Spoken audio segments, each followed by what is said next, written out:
I remember you, you left my spirit, with you high is all I'm feeling. Salut à tous, c'est Bryant. Donc aujourd'hui on se retrouve pour une nouvelle vidéo. Donc aujourd'hui ça sera une nouvelle vidéo toute simple. Ça sera une vidéo tutoriel comment créer un tube de fondation. Donc vous pouvez en voir à l'écran que moi j'en ai déjà un qui a déjà été utilisé, donc il est un peu sale. Il était à mes sœurs Barbaris, quand je les ai reçus, je les avais mis dans ce tube. Mais ils sont pas trop plu. Donc j'ai dû changer de tube pour un tube plus petit et moins large en fait. Parce que je sais pas pourquoi, mais ils y allaient dedans, mais ils y restaient pas. Donc du coup j'ai changé clairement de tube. En fait j'ai nettoyé le tube que Fourmillon m'a donné. Puis je les ai remis dedans et elles s'y plaisent maintenant à l'heure d'aujourd'hui. Donc pour ce faire, je vais vous montrer, par contre c'est sur un tube beaucoup plus grand. Alors tout d'abord l'achat des tubes. Donc les tubes vous pouvez les acheter sur les sites de Fourmi, donc sur Microphone, Fourmium, Fourmicity, etc. Vous les connaissez sûrement.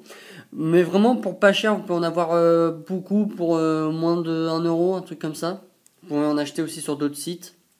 Ou sinon moi j'en ai acheté plusieurs à la foire Fouille, j'en ai trouvé aussi à Action et à Jiffy. Donc celui-là j'ai dû l'avoir à Action avec le petit tube comme ça. Ben, ça on l'enlève, hein, on s'en fout. Et voilà. Donc pour ce faire, déjà il faut avoir une reine. Donc pour avoir une reine, il faut pas, on la reconnaît parce qu'elle est beaucoup plus grosse que les ouvrières. Elle fait au minimum 1 cm, elle a pas d'ailes, donc il y a la cicatrice de ses ailes qu'elle a arrachées à l'avance, et ces essaimages se fait tout l'été jusqu'à fin octobre, mi-novembre. Toute espèce confondue, hein. En tout cas en France. Après j'en sais rien, moi, mais les autres je connais moins. Donc pour faire un tube de fondation, il vous faut de l'eau. Donc de l'eau, toute eau que vous voulez, hein, même l'eau du robinet. Enfin moi je la déconseille, je préfère prendre de l'eau que j'achète en magasin. Alors moi c'est Fier des lois, hein, mais bon. Après, si vos fourmis sont constipées, vous prenez de l'épar. Petite blague du jour. Enfin bref, il vous faut du coton, et puis un tube et de l'eau, et puis une pipette si vous en avez une. Sinon vous versez comme ça. Alors pour enfoncer le coton, moi je prends un pinceau, ou soit un truc pour faire des brochettes. Donc un pic, je sais pas, un truc en bois. Ça s'achète en magasin pour 50 centimes. Et moi je l'utilise surtout pour enlever le coton. Parce que beaucoup de personnes ne savent pas. Et moi aussi j'ai cassé beaucoup de tubes à essai avec un tournevis ou tout objet non identifié. Mais j'ai pris moi une brochette. Donc je vais vous expliquer ça à la fin de la vidéo. Donc on va commencer. Donc je vais enlever le bouchon et je vais mettre de l'eau aux 3/4 du tube. Donc je vais le mettre comme ça. Je vais ouvrir la bouteille et je vais prendre ma petite pipette. Hop, je mets, donc il va sûrement servir, mais comme il est grand, je vais mettre 2 plombes à le remplir. Normalement, aussi grand, quand j'ai pris aussi grand, c'est parce que à un moment je voulais acheter une grosse espèce de fourmi. Mais bon, j'ai pas pu, donc du coup voilà. Donc je vous conseille pour par exemple les Phédol pallidula de prendre des petits tubes. Ça sert à rien d'avoir des gros tubes. Pour les gros tubes, prenez des gros tubes comme celui que j'ai là. Par exemple, tout ce qui est Messor, ça peut être bien, mais bon, ça c'est vraiment gros. Mais sinon, toutes les espèces, on va dire exotiques, j'en ai pas en tête. Bon. Donc encore deux petits coups. Donc là je le fais je le fais vite parce que voilà.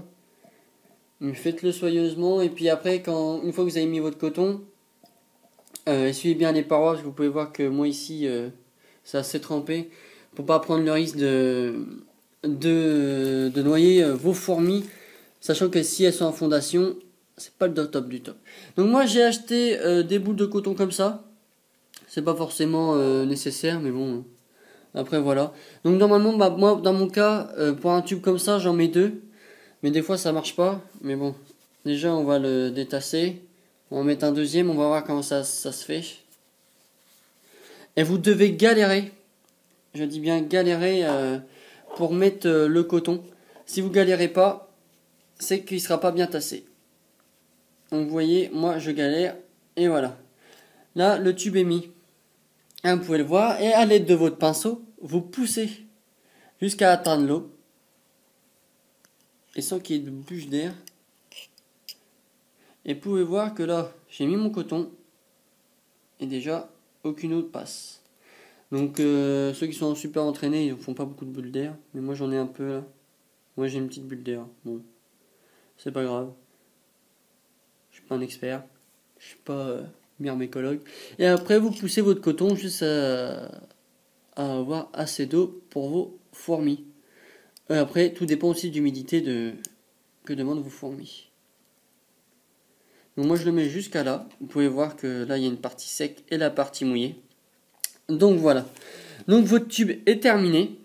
Et après vous mettez dans le tube votre fourmi et ou ses larves, ses cocons, ses nymphes et les ouvrières qui sont là. Et ensuite, si vous voulez les fermer ou si c'est juste une reine seule, vous refermez avec un bout de coton beaucoup moins tassé pour pas qu'elle s'échappe. Pour qu'elle respire. Et vous inquiétez pas pour ceux qui sont paranoïaques ou qui ont peur que leur fourmi ne respire pas. Si la fourmi respirera, et vous la laissez dans le noir à la chaleur qui lui est demandée, par exemple pour les Messor Barbarus entre 25 et 30 degrés, et tout ce qui est Lasius, la température de votre maison suffit. Donc voilà.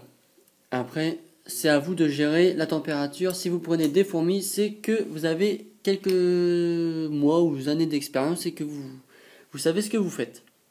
Donc voilà. Et ensuite, pour ceux qui ne savent pas comment enlever le coton, je vais pas le montrer parce que je vais en foutre partout. Mais en fait, vous plantez avec votre truc à brochette, enfin votre pic, dans les tissus du coton. Vous plantez, et ensuite vous tournez. Comme ça, les tissus du coton, ils vont venir avec vous. Regardez, là je l'ai déjà fait et le coton il est venu là. Je sais pas si vous avez vu à l'écran, mais voilà. C'est très simple. Ça va être plus rapide, vous allez casser pas de tube à essai, c'est impeccable chef. Donc voilà, donc j'espère que ce tutoriel vous aura aidé. Si vous avez d'autres questions complémentaires à savoir, parce que vous n'avez pas compris certaines choses, parce que ça arrive, ça se trouve j'explique mal, mais donc voilà. Donc j'espère que cette vidéo vous aura plu. Lâchez un petit tutoriel, non, lâchez pas un tutoriel, c'est un peu con. Mais lâchez un petit j'aime, Waouh, j'ai du mal sur la fin de la vidéo. Lâchez un petit j'aime si vous aimez la vidéo, abonnez-vous pour rien louper. Et puis, salut, à la prochaine.